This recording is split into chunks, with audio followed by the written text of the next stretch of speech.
Welcome back, Chapter 22. It was in the wee hours of the morning that they were awakened by men shouting. Etta was groggy, but Max was already out of bed and half dressed. Go back to sleep, he said. What is it? There's a grass fire. We're all going. I'll be back when I can. He leaned over to kiss her goodbye, but Etta was getting out of bed.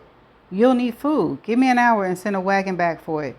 The look of love Max shot her warmed her. Go on, she said, but he took time to kiss her thoroughly before he ran down the stairs. Etta was close behind him. Etta had put bread on to rise before daylight, and by 8 they were slicing it. By mid-morning, she and Cookie had filled 2 wagons. Every hour, a dirty soot-covered man returned with news and to get fresh horses. By 10, the fire was under control. Kecklen sent men and water barrels, Rufus says, but then he's worried the fire will spread onto his land. At 11, a sooty young man Etta didn't know, who worked for John Kecklen, rode up to the house and asked if he could have something to eat. Etta gave him a plate of beef and rotilli, something he'd never eaten before. How's it going? She asked. It's almost out. I've heard about you. Etta groaned. No, it's all been good, or mostly good anyway. Mr. Kecklen laughed hard about the Cheyenne not showing up, but I heard your husband gave a fine party. That's what I was told too. I guess he'd give one today if it weren't for the fire. I think that was the last one. The young man handed Etta his empty plate. Too bad, as the Cheyenne missed out last time. Maybe that's why they came today. He turned towards his horse. Today? What do you mean? They're parading through town in full dress, feather, beads, and war paint. They're a sight to see. Well, thank you. I need to get back. Stop, Etta said. You need to find Max and tell him about the Cheyenne. He can meet me at the Kansas. Ma'am, he said in a patronizing way, I don't think people will come out a second time to fight for nothing. Oh no. Etta put her face nearly close to the nose with him. Find Max now. Tell him I'm going to meet Lester. If you don't get my husband, your life won't be worth much. Yes, ma'am, he said, then quickly mounted and rode off. Etta put her hands on her temple. What was she to do? 14, 19, the dates. Were they misprinted in the book she read? And today was the massacre? She looked around. There was no one about. All the men had gone to fight the fire. I'll have to go alone, she thought, then halted. Is this what her dream with Henry had been about? He was warning her? Not alone, he told her. She wasn't to go alone. So she heard him. She put it two together. Yes. I don't have a choice, she said out loud and ran into the house. The first thing was to find out where the Kansas were.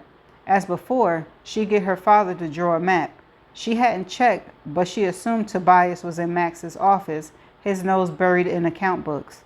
She was glad she was wearing Max's mother's riding outfit, the one she worn when they went to Arkansas. She threw open the office door, and as she hoped, Tobias was sitting at the desk. I need a map, she said. I have to go too. Sitting to the side, her lap covered by a half-made dress, was her mother. It had been years since Etta had seen her, and back then, she'd been immaculate, emaciated, and sick. This woman was younger and healthier. Mom? Etta whispered, staring. A map to where? Tobias asked impatiently. Etta couldn't pull her eyes away from her mother. Lillian stood up.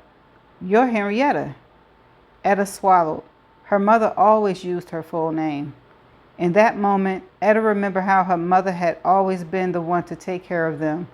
You'll take on my job, she said days before she died.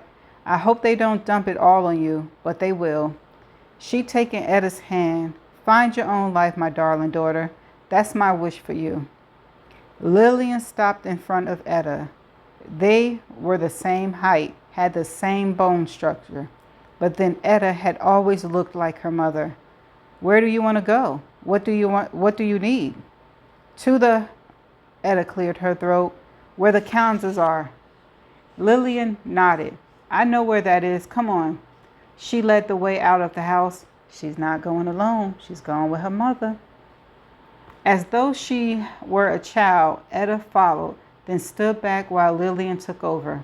Max had ordered that horses be kept ready in case they were needed, so they were saddled. Lillian climbed onto one, then motioned for Etta to mount a big black horse that was prancing about. Maybe it smelled the smoke that could be seen in the distance. I can't, Etta said. I can't ride this animal. Get on. It was her mother's voice, the woman who never let Etta admit defeat. She obeyed.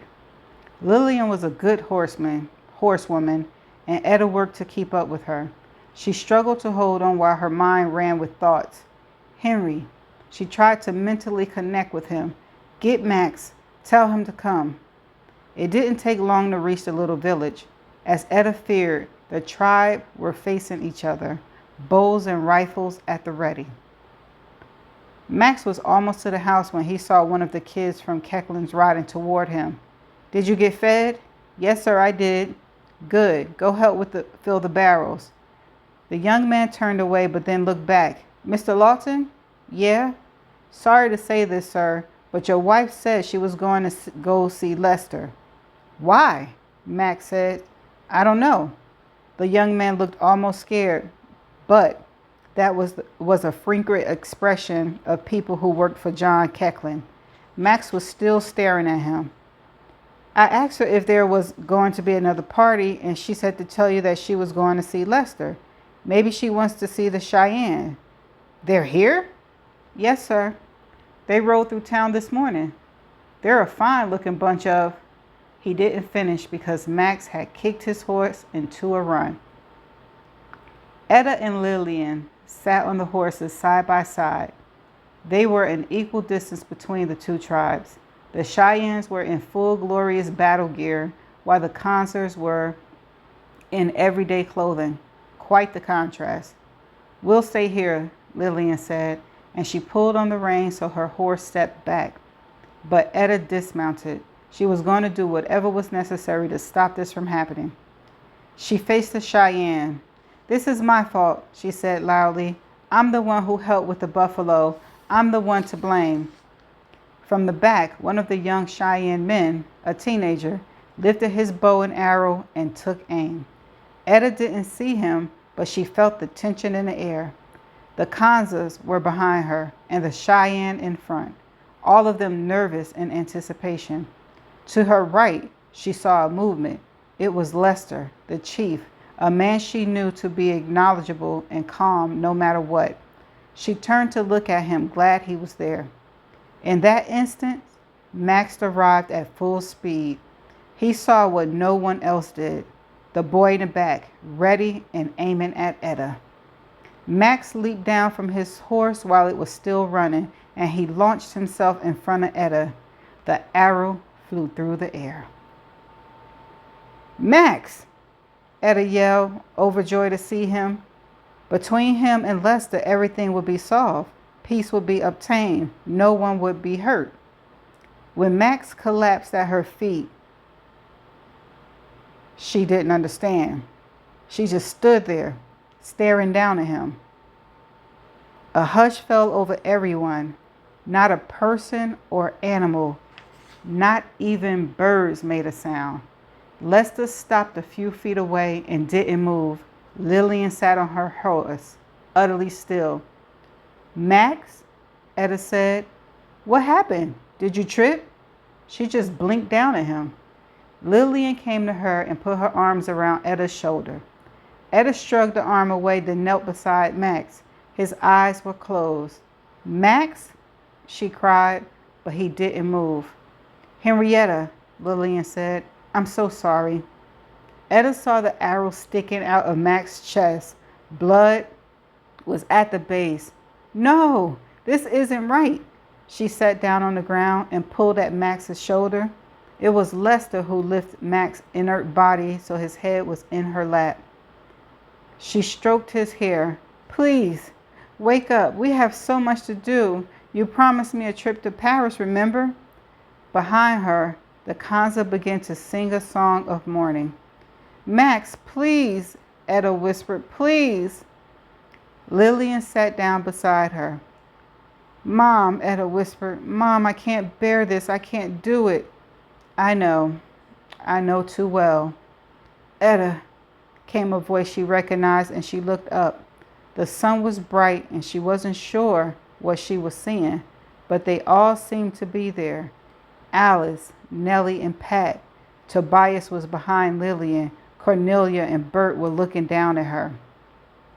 At the end was Martha, and beside her was Henry in his suit with a string tie. But as Etta looked at him, his clothes changed to a plaid shirt and khaki trousers. He held out his hand to her. Etta shook her head no, her arms around Max in her lap. No, she whispered. Henry leaned forward, his hand closer to her. Etta, she heard. It was Zach's voice. Etta, wake up. Henry is leaving. But Henry was there, beckoning to her. She reached up and her fingertips touched his. In the next second, Etta knew she was in Henry's house in Kansas City, and the people she'd come to love were far away in the distance and in time. And Max was? Etta wouldn't open her eyes. That's the end of chapter 22. Max got shot with the arrow and he died. So the book said a woman. So one book said a woman died, but that was on the wrong date. And then 4 days later, they just mentioned that they came back. They didn't mention that the woman died in the second book. That happened 4 days later. So Max died. Poor Etta. Oh, I didn't see that coming. But other things must come. We must find out if it's a book, if it's a dream, or did she have a high fever? But we shall find out. We got 3 more chapters to go to find out the reality of this. So I shall see you in the next chapters. Bye for now.